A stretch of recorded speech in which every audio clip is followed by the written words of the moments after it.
jambo hilo si zuri, ndio maana hawezi kulia wakati ana furaha kwa nia hivyo. Ile cha furaha kipo cha namna yake. 2:10 msikilizaji, Hello Tanzania, karibu sana msikilizaji. Ni safari hii saa ya 3 na ya mwisho katika Hello Tanzania Jumapili leo Februari 3, 2013. Tutazungumza mengi hapa. Tuko na mtaalamu wa masuala ya uchambuzi wa saikolojia, lakini pia vile vile ni mtaalamu wa mambo mengi katika jamii. Huyu si mwingine, utamsikia muda si mfupi, muda si mrefu utamsikia hapa akielezea masuala mbalimbali kuhusiana na yale ambayo tumekutanisha. Lakini tutazungumzia masuala ya matokeo mabovu ambayo yametokea. Mtihani wa kidato cha 4 uliofanywa mwaka jana na matokeo yake kutoka mwaka huu 2013 kunako mwezi wa pili huu. Ni kitu ambacho kimeweka doa, naweza kusema kimetia aibu, kimeacha simanzi na kuacha watu wakiwa na koma hivi na maswali mengi bila kupata majawabu, na hatimaye kupelekea serikali kuunda tume maalum ambayo itafanya uchunguzi, na tume hiyo ndani yake kuna maprofesa kama 2 watatu na wajumbe wengine kufanya uchunguzi kuhusiana na nini ambacho kimepelekea matokeo haya kuwa mabovu na kuacha vinywa wazi. Lakini pia tutaangalia masuala ya saikolojia, kwa maana kwamba tuko wapi na watu wameathirika vipi kisaikolojia, saikolojia inachukua vipi, mtu anakuwa vipi, na mambo kama haya. Unaweza kuwa umetindikiwa kidogo na mambo fulani hivi, unajikuta kwa mambo ambayo sio ama unafanya vitu ambavyo havilingani na umri wako, lakini kumbe kwa sababu ya tatizo la saikolojia ambalo unaweza kuwa matatizo ya kuwaza na kuwazua kupita maelezo, alafu unatakiwa kutoa ushauri kidogo ili uweze kukaa sawa kama hivi. Lakini mambo pia ya migogoro ambayo inaweza kuwa ni chanzo cha kuwa na tatizo la saikolojia, na tutaangalia wazazi na walezi kutoagusa. Na yote haya tutayaangalia tukiakushirikisha wewe msikilizaji. Ni kuombe sasa uweze kufuata nasi uweze kujua. Hii ina faida kubwa sana, ni kama tiba, dawa kwako, kutwa mara 3, asubuhi, mchana na jioni. Mimi naitwa Adri Manzi, niko na mkurugenzi mtendaji wa Global Source Watch GSW. Huyu ni Dismas Liasa, ambao ofisi zao za Global Source Watch zinapatikana pale Kinondoni Manyanya, ghorofa ya 2. Mimi ninamshukuru Mungu, habari za leo ni njema, lakini taarifa hii ya vijana wetu kufeli vibaya kiasi hichi zaidi ya 60% ni jambo linalohuzunisha kweli kweli. Na inatutia mashaka kuona kwamba tunakoelekea huko sasa kutakuwaje, kwa sababu unajua kwanza baadhi ya wakuu wa vyuo vikuu wamekuwa wana maswali mengi zaidi. Wanaoingia kidato cha 5 ni wachache sana. Sasa itafikia mahali labda kwa namna inavyoonekana vyuo vitakosa watu wa kuwapeleka, wa kuwafundisha. Sababu hao wachache ambao wamefaulu kuingia kidato cha 5, hao wapo ambao watafeli kidato cha 6. Ndio. Lakini wapo pia ambao hawataingia kidato cha 5, badala yake wataamua kwenda kwenye ufundi. Nafikiri unaweza kunielewa kwamba wanaingia kwenye ufundi lakini pia watafeli kidato cha 6. Sasa chuo kikuu wataingia kina nani wakati huo? Tunaendelea kujenga vyuo vikuu, tuna Dodoma, tuna chuo kikuu cha Dar es Salaam hapa, na vyuo vingine vingi tu vinaanzishwa. Wakina nani wataenda kwenye hivyo vyuo wakati wao utakapofika? Sasa ni swali ambalo kwa kweli linatupa mtihani kama Watanzania, na nafikiri kitu ambacho tunapaswa kukifanya ni kuangalia kwa umakini mkubwa kwamba tulikosea wapi na nini tufanye ili tuweze kwenda mbele. Tunapoingia kwenye swala kama hili ni lazima tuachane na fikra za uchama. Kama ni mtu wa chama fulani, hilo ni jambo linalopaswa kuachwa kando, badala yake tushirikiane kama Watanzania wote, tuone kwamba tulikosea wapi bila kunyoshiana vidole, bila kutukanana matusi, bali tuongee kitaalamu kwamba hapa palikuwa na panakosa. Kwa hiyo ili tuweze kwenda vizuri tufanye 1 2 3. Mimi naamini hilo ndio linaloweza kutusaidia, kwa sababu hii hali ambayo imetokea kusema ukweli ni aibu. Mimi nafanya kazi ya kuunganisha watu na vyuo vya nje. Sasa niliwaambia kwamba baada ya matokeo huenda nikawapelekea watu huko nje. Sasa hivi wananiuliza matokeo yamekuaje, na kwa siwezi kuwaambia kwa sababu ni aibu, si tu kwa wale waliofeli, lakini ni aibu kwa mimi Mtanzania. Unajua mimi ni sehemu ya Tanzania, nina share katika Tanzania, kwa maana ya kwamba Tanzania sio ya fulani. Tanzania ni ya watu wote ambao tuko Tanzania. Kwa hiyo jambo baya linapotokea namna hii linanipa wakati mgumu kuwaambia kwamba asilimia zaidi ya 60 wamefeli. Napata picha kwamba hata wale ambao wataenda wachache atawachukuliaje yule mtu ambaye labda ni mkuu wa chuo au ni mkuu wa kupokea wanafunzi wanaotoka nchi mbalimbali duniani, atawachukuliaje kama vile ni watu wazito, watu wasio na akili wa Tanzania, kitu ambacho kwa kweli kinaumiza sana. Watoto wetu nao watachukuliwa hivyo na vitu vya hivyo hata kama labda hawajafikia huko. Naam, labda pengine katika mazungumzo yako sasa na wewe kuunganisha Watanzania katika vyuo vya nje katika kiwango cha kidato cha 4, nao pia wanaweza wakaunganisha kidato cha 4, wanaweza kwenda, na hata kama mtu amefeli anaweza. Kama Tanzania sio kwamba mtu aliyefeli hawezi kusoma, hapana. Kuna vyuo vingine vidogo mtu anaweza kwenda kusoma hata certificate au akafanya, kuna kozi nyingi tofauti anaweza kusoma. Hata kama amemaliza kidato cha 4 amefeli vibaya sana, anaweza kusoma.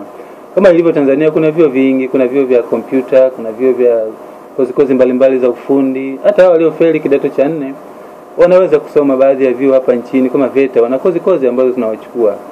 Ninao watu ambao ninawasomesha walimaliza la 7, sasa unaangalia kichwa chake unaona ni kizito kweli kiasi kwamba pengine hata huko sekondari ni kama unapoteza pesa.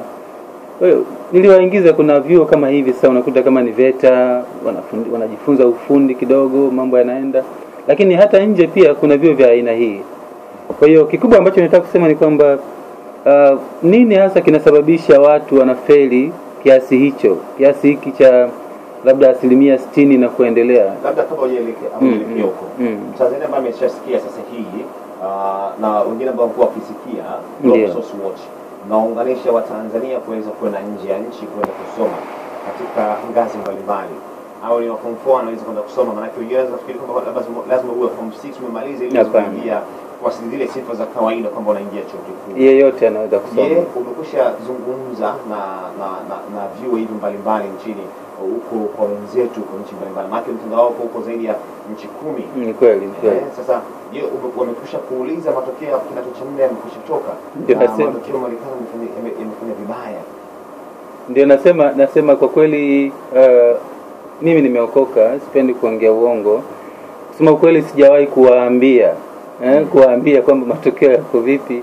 Badala yake huwa ni mada ambayo huwa sishughulikii.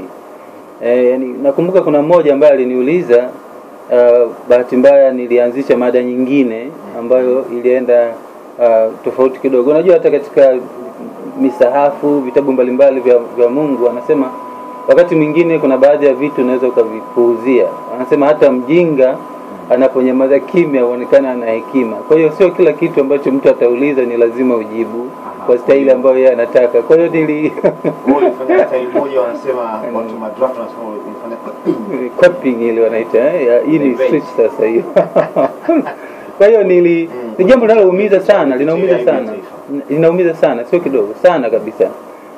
Na je, kwa mfano kama wanafunzi ambao sasa wamefeli lakini matokeo haya, kuna wengine ambao tumesikia mkushajua takriban wanafunzi 4 zaidi ya 4 wameshajua, na tunaomba tu kwamba Mwenyezi Mungu awasamehe kutokana na hayo.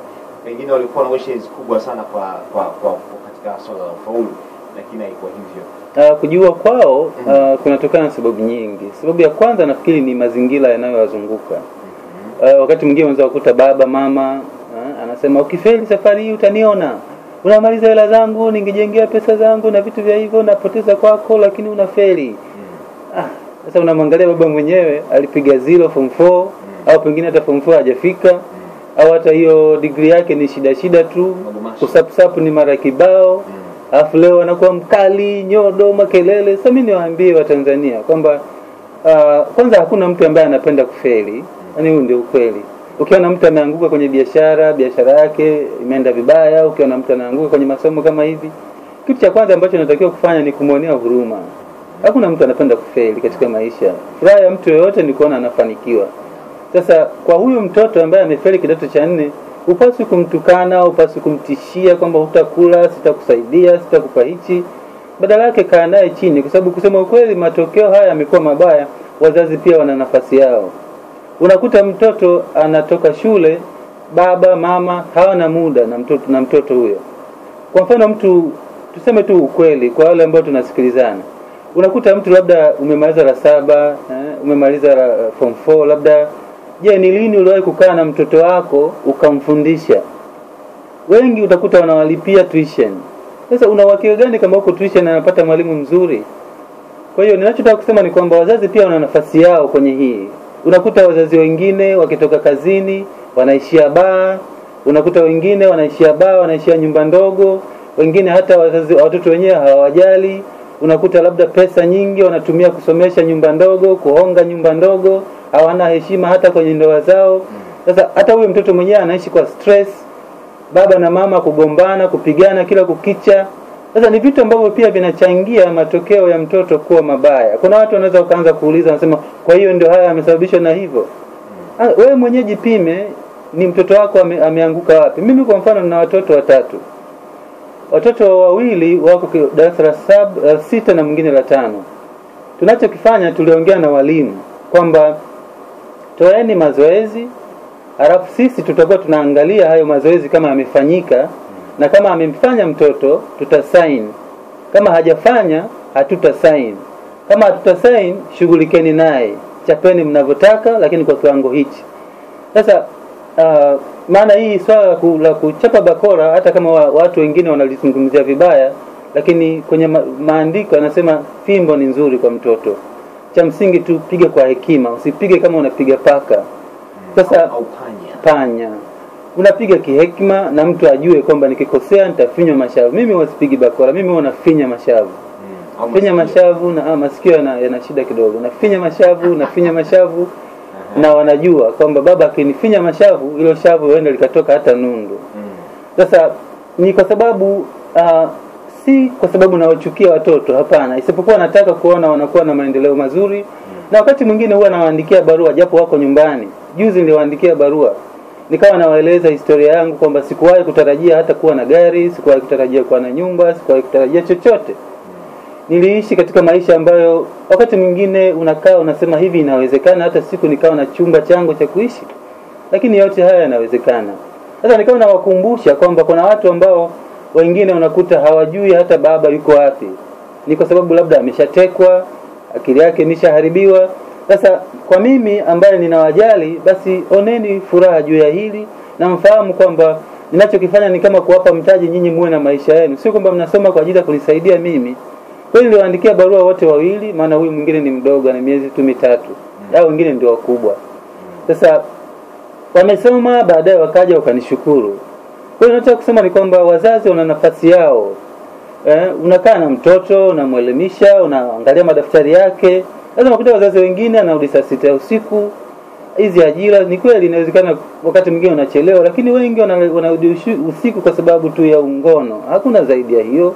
Wanarudi usiku kwa sababu ya ulevi, na ulevi unawiana na ngono humo ndani. Na ukitaka kuthibitisha hilo, kama wewe unabisha, wewe ambao unatusikiliza, kama unabisha kwamba watu hawafanyi haya, ni rahisi tu. Chukua simu, mpe mkeo, mpe mmeo, akae nayo leo masaa 6 kama uko safi. Au kama simu haina password, unakuta mtu anasema naweka password kwa sababu ya usalama, kwa sababu watu kule ofisini wanachukua voucher, lakini na wangapi wanachukua voucher yako inajipiga. Ni uongo. Huwezi kumdanganya. Mimi nimesoma na hata sasa nasoma chuo cha utumishi wa umma. Sio kama ni mtu ambaye ni mbebeshaji, hapana. Mtu ambaye ukiona anaficha mambo si salama huyo. Kwa sababu hata kama ni usalama wa taifa, unaambiwa uwezi kuoa, wakati mwingine ni lazima wamscreen yule mke wako, wamscreen mume wako, waone kama ni kuna form fulani ambayo huwa wanajaza. Sasa ni kitu gani kizito ambacho unasema hichi mke wangu hapaswi kukifahamu, hichi mume wangu hapaswi kukifahamu? Labda unafanya dawa za kulevya, biashara, au na kitu fulani ambacho ni kibaya. Lakini kama ni mtu yuko safi, hawezi kuhangaika na password kwenye simu. Lakini kama kuna password, basi mwachie mkeo, mwachie mmeo pia aifahamu password yako. Kwa hiyo kikubwa ambacho nataka kusema ni kwamba tunaweza kuongea sana kuhusu serikali. Haya sasa serikali ndio imekuwa hivyo. Nani aliyepata hasara, serikali au wewe ambaye mwanao amefeli? Kwa sababu utaona hapo sasa kwamba kuna wale ambao wamefeli vibaya, ni anguko kubwa kabisa, lakini kuna wale ambao wamefaulu. Hao waliofaulu wenyewe wamefaulu vipi? Mtihani ni ule ule. Haya maswali watu wanajiuliza. Ni wazi kwamba mimi na wewe uwezo wetu kuelewa ni tofauti. Mimi naweza nikafundisha sasa hivi nikaelewa baadaye. Ni kweli. Wewe unaweza kufundishwa sasa hivi ukaelewa sasa hivi. Lakini kuna mwingine mtu wakati pale anaweza kufundishwa leo akaelewa kesho. Ni kweli. Na pengine asifundishwe na mtu mwingine yoyote, lakini yeye mwenyewe tu taratibu ubongo kaanza kuelewa kile ambacho amefundishwa, kujihusisha na kile ambacho amekifanya jana. Kwa hiyo akaelewa leo, akaelewa kesho Jumatatu. Kuna akaelewa katika mazingira ambayo uwezo kuyategemea, anaweza kama kwenye daladala, ndio anaweza shuleni. Katika hali ya ajabu sana akakumbuka kwamba jana nilifundishwa na mwalimu fulani somo fulani kitu fulani. Kumbe hii kina maana hivi. Na mwingine hapa anasoma kwa maana anauelewa wa cramming capacity. Hajui anachofanya, lakini kuna cramming capacity kubwa. Kwa maana kwamba ukimwambia jambo leo katika ukurasa wake wa kwanza ama Mzalendo, katika ukurasa wake wa kwanza kuna habari 1 2 3 4 5, basi anaweza kazishika vile vile katika mtiririko ule ule. Kwa maana habari ya kwanza, habari ya pili, sio ya kwanza ya simu ya 3 ya 4 akasema randomly. Anasema 1 2 3 4 5, hata kumuuliza marafuku. Kwa sababu ya cramming capacity. Lakini wapo wengine ambao pia wanakuwa na uelewa. Labda hapo hebu tuendelee. Kisaikolojia watu wanatofautiana kitabia. Kuna wale watu ambao tunawaita extravert. Extravert ni mtu ambaye anaongea sana. Yaani ukikaa naye hapa utajua tu kuna mtu yuko. Alafu kuna introvert. Introvert ni wale watu ambao unaweza ukafikiri hakuna mtu, lakini kumbe yuko ndani amelala mkimya hivi. Sasa huwa tunaamini kisaikolojia kwamba hiyo inaweza ikawa ni mojawapo ya sababu, kwamba kwa sababu wale extrovert wao ni waongeaji. Kwa hiyo hata swala la kuuliza maswali wanakuwa wepesi. Lakini pia kuna wengi au introvert wao ni watu ambao huwa hawapendi kuaibika. Kwa hiyo kwa asilimia kubwa si waulizaji maswali, lakini mara nyingi huwa wanafanya jitihada wao wenyewe kuhakikisha wanapata mafanikio ambayo wanayataka. Sasa kufanikiwa kwa watu nje ya hizi tabia mbili nilizozisema, kwa sasa hivi kuna tatizo ambalo linaitwa ADHD. ADHD ni kwa Kiingereza ni kifupisho cha neno ambalo ni Attention Deficit Hyperactivity Disorder. Ni tatizo ambalo mtoto anazaliwa nalo, kwamba ubongo wake unakuwa hauna uwezo mkubwa wa kufanya kazi kama vile ambavyo inatakiwa. Na hii huwa inasababishwa hasa na, kwa mfano, kama mama ni mlevi wakati wa ujauzito. Na pia inasababishwa na migogoro katika ndoa katika wakati ambao mama ni mjamzito. Kwa mfano, unakuta labda kuna kesi moja nimewahi kuattend, unakuta mama ameomba ruhusa ya kwenda kutembelea kwao. Sasa wakati yuko kwao amempigia simu mume wake kwamba baba fulani, Mungu ajabu sana, nina ujauzito. Anapiga kwa furaha, anampigia mumewe. Mumewe anabadilika, anamwambia, "Nini unaniambia? Yaani umetoka hapa una ujauzito, alafu kufika huko ananiambia una ujauzito. Na ukae huko mpaka utakapozaa huyo mtoto, niangalie kama sura yake iko sawa na kwangu." Sasa aise, ndugu yangu, nikwambia kitu, huyu mtoto hapa utakayemzaa ni ngumu sana kutarajia awe wa maana. Ni ngumu kweli. Kwa sababu huyo mama katika maisha yake yote ambayo mtoto yuko ndani miezi hiyo 9 ni shida. Anawaza, anatafakari, wakati mwingine kula hali. Maana kaambiwa kwamba usiguse nyumbani kwangu, mwanaume anasema hivyo, mpaka utakapojifungua, mpaka tutakapoangalia sura ya mtoto ikoje. Kama watakuwa wanafanana kama asipofanana na mimi baba yake, basi huyo ni wa kwako na utamtafutia baba yake. Kwa hiyo katika hali kama hii usitarajia hata kidogo. Haiwezekani kwa kweli kuwa na kiumbe ambacho ni cha maana. Lazima kitakuwa ni kiumbe ambacho utasumbuka nacho sana. Aidha kitakuwa ni kizito kwa kila kitu, shule naweza sipende. Lakini kwa wale ambao ni walevi au wanavuta sigara, labda wa mama au hiyo ndoa ambazo zina migogoro tu ndani, hakuna maelewano, baba yuko busy na wanawake wengine. Ndugu zangu, mimi niwaambie kwamba inawezekana umeshawahi kuwa na wanawake wengi, umeshawahi kuwa na wanaume wengi, sio ni vitu gani ambavyo umevipata. Hakuna cha maana ambacho kinapatikana. Ni vizuri unapokuwa kwenye ndoa na ukaamua kwamba niko kwenye ndoa, fikra zako, mipango yako, kila kitu chako kikawa ni kuhusiana na ndoa yako, namna gani unaweza kuifanya ili iweze kuwa imara zaidi, namna gani unaweza kuwafanya watoto wako wakaweza kuwa imara zaidi. Kwa hiyo unakuta katika hali kama hii ya tatizo hili la ADHD, hata uwezo wa fikra za mtoto pia unakuwa ni mgumu. Kama ni darasani, sio rahisi akawa ni mtu mzuri kwa maana ya kufanya vizuri darasani katika masomo yake. Kama ni katika tu maisha kwa ujumla, ni wale watu ambao wakati mwingine unaweza kukuta wako njiani wanaongea wenyewe, yuko peke yake anaongea tu, ni kama ni mtu ambaye amejawa na msongo wa mawazo. Kwa hiyo niseme kwamba kama tunahitaji kuwa na wale watoto ambao ni wazuri katika maisha yetu, ni vizuri kuhakikisha familia zetu zinakuwa na mahusiano mazuri. Hata kama labda ni kuna migogoro ya namna gani. Unajua wakati mwingine ndugu yangu, kuna watu wanasema mke wangu amefanya kosa kubwa sana, siwezi kumsamehe. Mume wangu amefanya kosa kubwa sana, siwezi kumsamehe hata kidogo. Unamuuliza kosa gani? Amefanya ngono na mwanamke mwingine, amefanya ngono na mwanamume mwingine. Lakini wanawauliza kwamba ni kweli kwamba siku hizi watu tunaoana na wanawake ambao ndio kwanza wamekutana nao? Unakuta mwanamke au mwanaume tayari alishakuwa na watu 10, 20 au hata zaidi. Wewe unamkuta leo, lakini ninachotaka kusema ni kwamba katika maisha hakuna kitu, hamna kosa ambalo ni kubwa zaidi. Ukubwa zaidi au udogo zaidi ni namna ambavyo sisi wenyewe tunapambanua mambo. Kikubwa ni kama mtu amefanya kosa la aina fulani, mnaongea, mnachukua jitihada kwamba kwa nini ilikuwa hivi, halafu mnarudi katika mstari. Kwa sababu kama ni migogoro, ndugu zangu, iko, hakuna ndoa ambayo wanaelewana kwa 100%. Haiko. Kuna siku atapishana, labda amepika chakula kina mchanga na vitu vya hivi, basi makosa hayakosekani. Kikubwa ni kupenda kusamehe, halafu kusahau, halafu kujipanga upya, kuangalia namna gani mnaweza mkaenda mbele.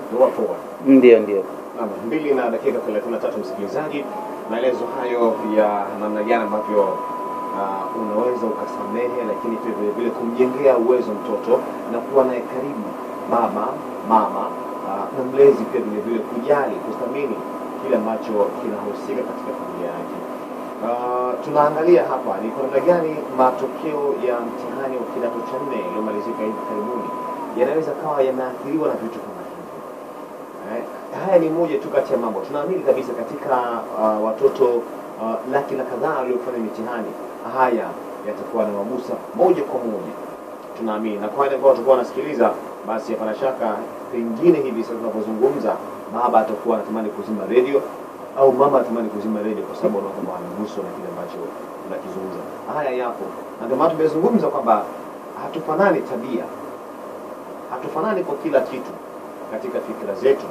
Uelewa nao pia ni hivyo hivyo. Lakini pia kuna wazazi ambao licha kuwa na elimu, Dismas, mkurugenzi wa Global Source Watch, licha kuwa na elimu ya madaktari ama maprofesa, lakini bado wamekuwa na wazito kuweza kuwasaidia watoto wao. Wao wanatoa tu pesa. Naam, wamekuwa wazito.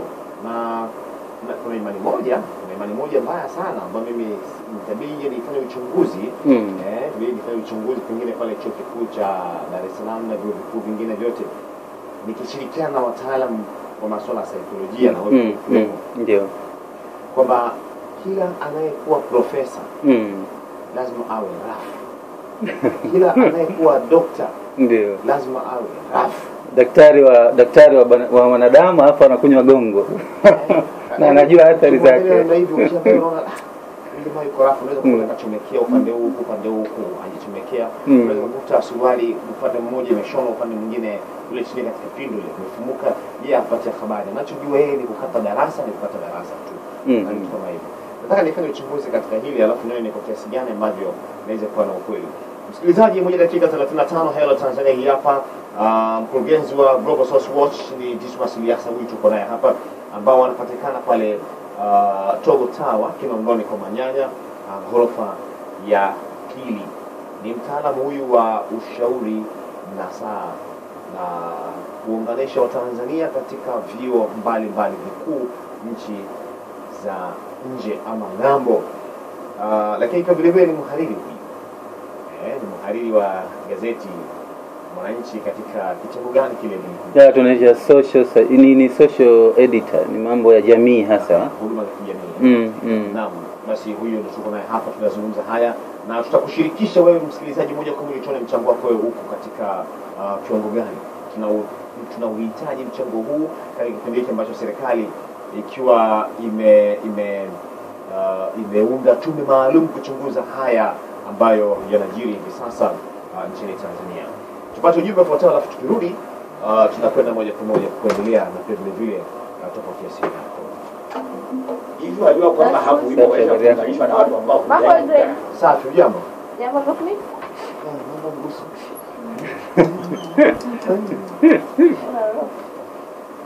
Kwenda sana Daudi ana hawa yake aitwa Elea mtu akiishi alishembea kiishi naye anatina mfanya biashara wa madini aishie Msoma tina kutoka na Msoma ndio masafa huyu agenda tukwenda tito utito yule waanita ishe ni zure yule wa imaishe hapo hapo hujachana nywele bwana hivi ndivyo hivyo Ningana jana nyumbani. inawezekana la kona huyu Ujumbe huu umeletwa kwenu na Wizara ya Afya na Ustawi wa Jamii. Ya nyumbani nge chana nywele hata kuoga sijaoga. Ngoja umetokaje sasa leo? Wewe za mtendo yeye mnajijua. Yaani kila mmoja anaenda kwa kasimu kutazama TV. Vipindi vile kana kichukue. Bora Jumapili wewe ya juu ya channel zote si na zinginezo nyingi za channel ya Star najiunga nanyi sasa hivi. Ndio Star Times inakuwezesha kuingia ulimwengu mpya wa digitali kwa njia rahisi na kwa bei nafuu. Lipa deposit itakayorudishwa baadaye ya kiasi cha shilingi 39,000 na shilingi 6,000 kama ada kukodisha dekoda kwa kila mwezi ili ufurahie kama mtu kutoka chini huko nchini na channel maarufu ungechukua kule na huduma mpaka nyumbani. Star Times, furahia ulimwengu wa digitali wa Tanzania. vipi mke wangu mwambie sasa rafiki yangu mwenyewe anakuletea Kimuona kibali. Mwenyewe? Itakwambia sina. Tunamwambia anachukua fakija huko unampatia laki. Shashuka saa 3. Naondoka na nyumbani. Unafika saa 3 wewe? ushaanza kwani tunatoka wewe ukishapima si kama tumepima wote wewe nenda tu Maana leo natoka nikirudi nyumbani nije tena usiku mpaka saa 6. Silali nije tena Leo unaondoka kwa jina la saa 6. Sinasoma habari ya Samira sasa. haya bwana twende mama Ya Samira. Ya Samira na sasa. Ya Samira. Huduma za afya Haya kwa wewe. ili kubeba damu huduma za kuzuia uambukizo wa VVU kutoka kwa mama kwenda kwa mtoto. Kesho tena ulete mtoto. Nani yangu sijui changu sipotelea. Hakuna nyumbani. Mimi nimetafuta cheti cha form 6 nimekikosa. Ujumbe huu umeletwa kwenu na Wizara ya Afya na Ustawi wa Jamii kwa hisani ya watu wa Marekani. Nimetafuta nani yangu ya pili chuo kikuu hapo nani nimeikosa na pia nimechanganyikiwa. Lakini leo nikifika leo natawanya kila kitu. Leo mimi sileti, leo nitaleta nini? Nitaanzaje leo mnaitoa wapi? Hapo kama hivi tumeongeza na kirekodi, na kirekodia wapi? Namba si msikilizaji, mtoto huyo halii kwa mazuri. Analia kwa matokeo mabovu ya kidato cha 4. Lakini vile vile analia kwa wazazi ambao saikolojia zao kidogo hazijaenda sawa. Mke katika familia. Mke hata kiumwa anaambiwa panda taxi. Gari yangu mimi na haraka. Na haraka mimi. Kumbe haraka yenyewe anaenda kubeba kahaba Sinza. Hii ni mtihani kwa kweli. Nini kifanyike msikilizaji, tupigie simu katika 0756 77 80 66. Tunaamini kwamba mchango huu katika hata wale wajumbe wa tume ambao imeundwa na wapo wanaweza kuchukua kwamba haya ni maoni ya Watanzania ambao pengine tutakuwa hawajafikia. Rais na waziri mkuu wamekwisha agiza kwamba Watanzania watoe ushirikiano wa kutosha kwa tume hii. Na ushirikiano wenyewe basi nadhani kwamba huu utakuwa ni mwanzo. Tume hiyo yale ilikuwa inazungumza na waziri mkuu pale Magogoni katika ofisi zake Mheshimiwa Rais Mpinda. Katika line hapa kuna msikilizaji. Hello. Habari yako? Salama, habari za leo? Nzuri tu. Naam, karibu. Asante, unaongea na mama Yanga. Mimi kwanza ningependa nimpongeze kaka yangu Dismas Iliasa. Nasema nimpongeze, ni mtu ambaye aliyekuwa na ndoto toka miaka ya 98. Kama atakumbuka, mimi ni mmoja wapo ambaye alikuwa ameweza kunipa ushauri kwa namna moja au nyingine. Wakati huo nilikuwa natumia jina la Mwamgeni na Tausi. Ni mtu ambaye alikuwa na ndoto za muda mrefu na mtu ambaye aliniwezesha mimi kwa namna moja au nyingine kwa ushauri wake kufika katika malengo ambayo nimefikia sasa hivi. Sina mengi ya kusema, ila tu ninasema kwamba ninampongeza, Mwenyezi Mungu amjalie na azidi zaidi hapo na aweze kutuwezesha zaidi, kwa sababu ni mtu ambaye sijaweza kutoa gharama yangu yoyote, lakini ameweza kunisaidia kwa namna moja au nyingine. Asante sana, ubarikiwe kaka. Asante. Hapa najifunza kitu kikubwa. Mimi nimshukuru huyu. Huyu anafahamika zaidi kama Mama Yanga. Lakini leo nimeweza kujua jina lake, anaitwa Mwamgeni. Mwamgeni au Tausi. Ninajifunza kitu hapa kwamba wakati mwingine maisha yetu hatima yake inatokana na namna unavyoishi na watu. Mimi sikuwa najua. Lakini mama kumbe anacho kitu kwenye nafsi yake, kwenye kifua chake, kwamba kuna kitu alikipata kutoka kwangu. Mimi sikuwa najua. Najifunza vitu na nashukuru kwamba nitafanyia kazi haya kuhakikisha kwamba naendelea kushirikiana vizuri na watu. Duniani tunapita, leo tuko, kesho tutazeeka, hatimaye tutakufa, ndio hivyo. Nashukuru sana na tumsikilize huyo. Hello. Asante. Na unazungumza na ule anaitwa Adrimanzi, karibu, anaitwa nani? Bwana kutoka Mbolo mkoani Dodoma. Naam. Nazungumza na Gerald Mtaga. Naam, Gerald, karibu sana. Asante. Ninaungana na mama yetu Mama Yanga kumshukuru huyu bwana hapa studio, lakini pia hivi niongezee machache kuhusiana na mambo ya elimu. Unajua mimi kwa napenda sana maandiko matakatifu.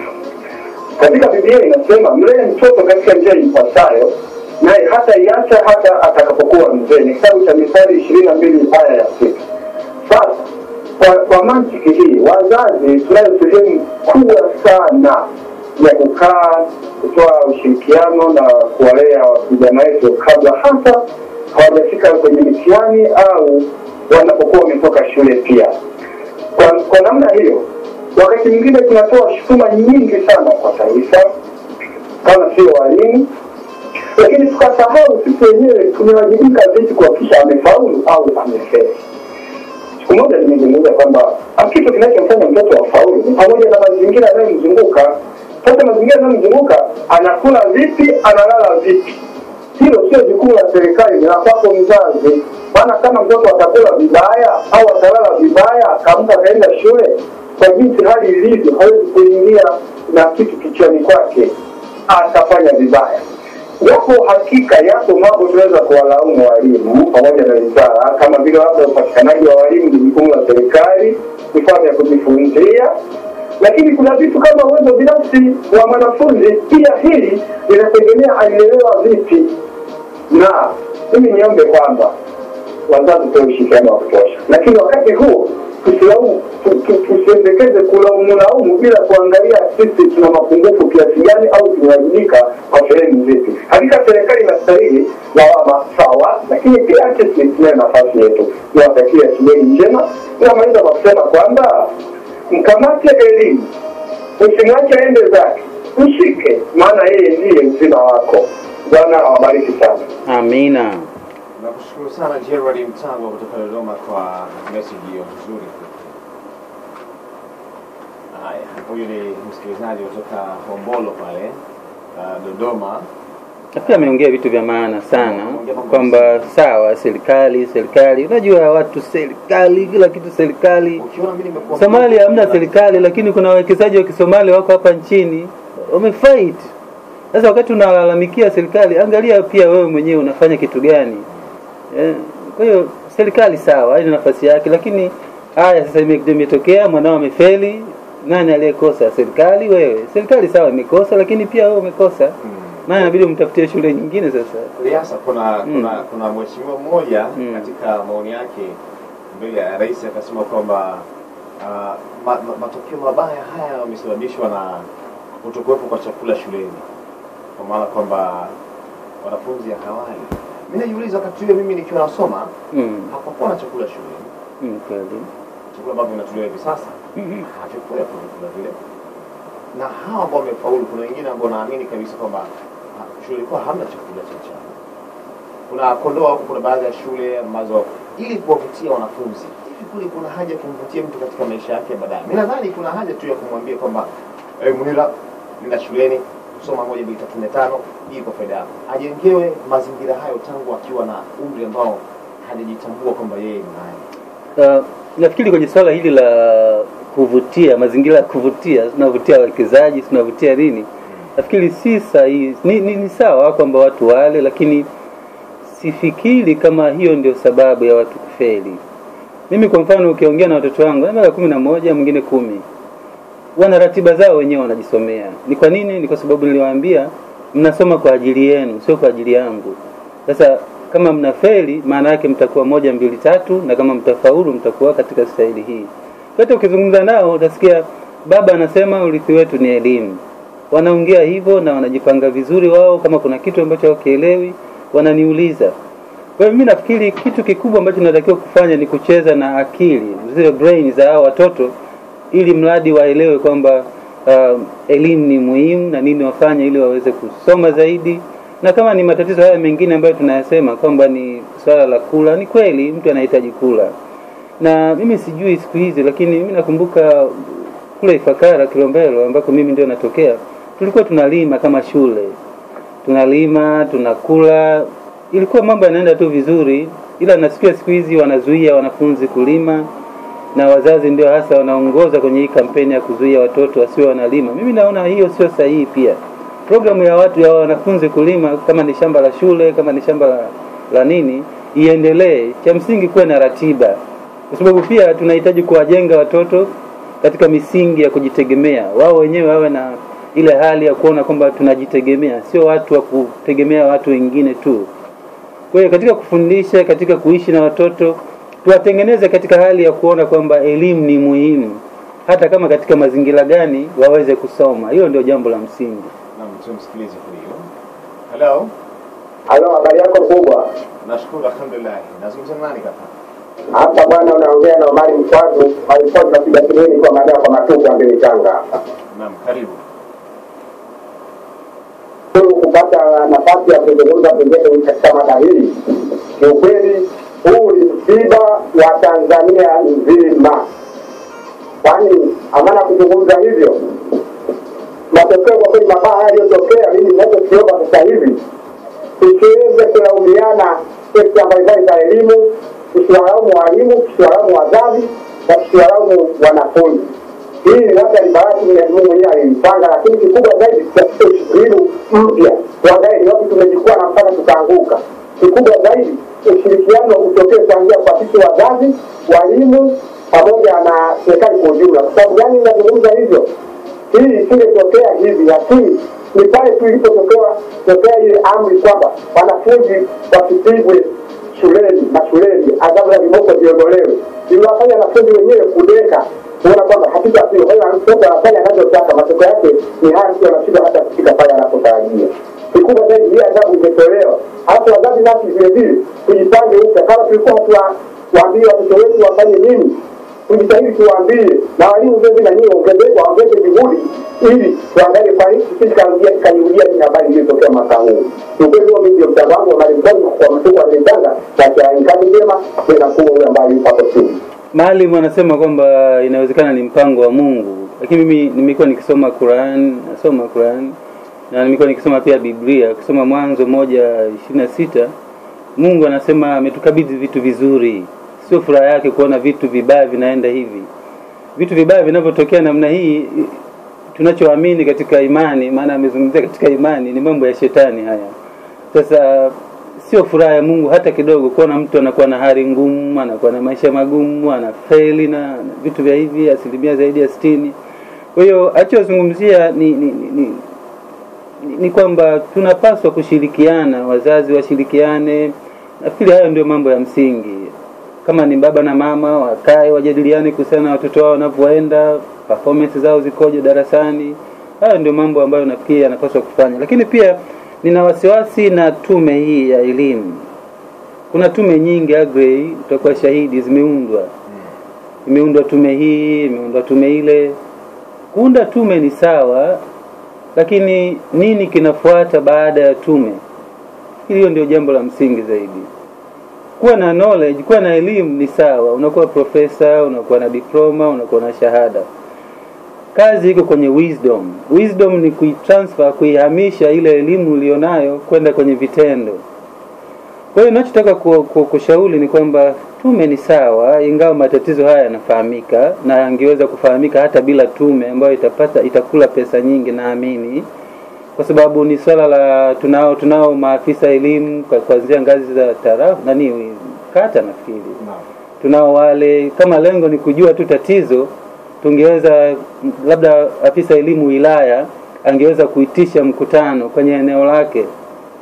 Akaitisha mkutano na maafisa elimu kata, akasema hivi tatizo ni nini, akaongea na walimu, na imani lingewezekana, wala hapakuwa na haja ya tume sana.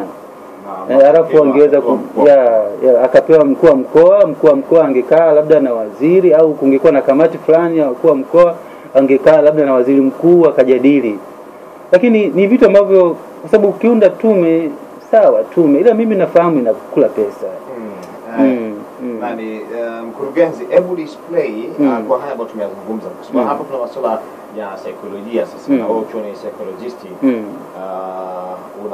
unaweza ukawa focus vijana, wazee, wazazi, walezi katika namna nyingine tena, na masuala haya ya Global Source Watch, mimi mkiwa mnashughulika sana kwa kupeleka watu nje, ni kwa kiasi gani wanaweza wakaje wakapata msaada kutoka kwako? Kikubwa ambacho napenda kusisitiza labda kwenye hili la kufeli mitihani, wameshajiua tayari 4. Kwa hiyo kikubwa ambacho ningependa kusisitiza ni kwamba unajua katika maisha watu wanafeli. Unaweza ukafeli biashara, unaweza ukafeli kwamba labda uliamini angekuoa fulani, halafu anakuja mbele anakuangusha, ungeoana na fulani. Kuna wanaume kabisa unakuta anamsomesha msichana fulani, baadaye aoane naye, lakini anakata kona anaolewa na mwingine, ni kufeli kule pia. Kwa hiyo ambacho nataka kusema ni kwamba yanapotokea matokeo mabaya, hakuna sababu ya kufanya maamuzi mabaya kama haya, ya kujiua, ya kukataa kula na vitu vya hivyo, havitakusaidia chochote. Kikubwa ni kukaa chini, kutafakari wapi ulikosea, alafu kuona sasa nini cha kufanya ili mambo yaweze kuwa mazuri zaidi. Na kwa upande wa Global Source Watch, kazi yetu sisi hasa huwa ni kuwaunganisha wale watu ambao wanahitaji kusoma nje. Kwa hiyo haijalishi kama ni mtu ambaye amefeli, amefaulu, kama ambavyo mtu aliyefeli pia anaweza kusoma hapa Tanzania, nje anaweza kusoma pia katika kiwango chochote kile ambacho anakihitaji. Hilo ndio kubwa ambayo naweza kulisema ndio. Na jinsi ya kuwapata, wanajua kwamba tumewaambia kwamba mko pale Togo Tower Kinondoni kwa Manyanya floor ya pili. Kwa nambari za simu? Nambari za simu ambazo tunapatikana ni 0653 77 77 00. Ndio. Na ni hiyo tu, ukipiga namba nyingine ni 0754 49 89 72. Tunapatikana pia kwenye Facebook, ukiandika Dismas Liasa utanipata. Tuna website pia ya dismasliasa.webs.com. Facebook ni Dismas Liasa hivyo Dismas Liasa au Global Source Watch. Nambari za simu kupiga ili uweze kupata ushauri, nasaha, na si kwa wale tu ambao wamefeli kwa maana ya kuanguka katika mtihani huu, lakini pia hata kwa wale ambao watakwenda kusoma nje ya nchi kwa maana ya vyuo vikuu. Wewe utakuwa ni form 4, utakuwa ni form 6, unaona mwingine vipi unaunganishwa na hawa. Piga nambari hizo za simu 0657777700. Piga nambari hiyo, lakini pia unaweza kupiga nambari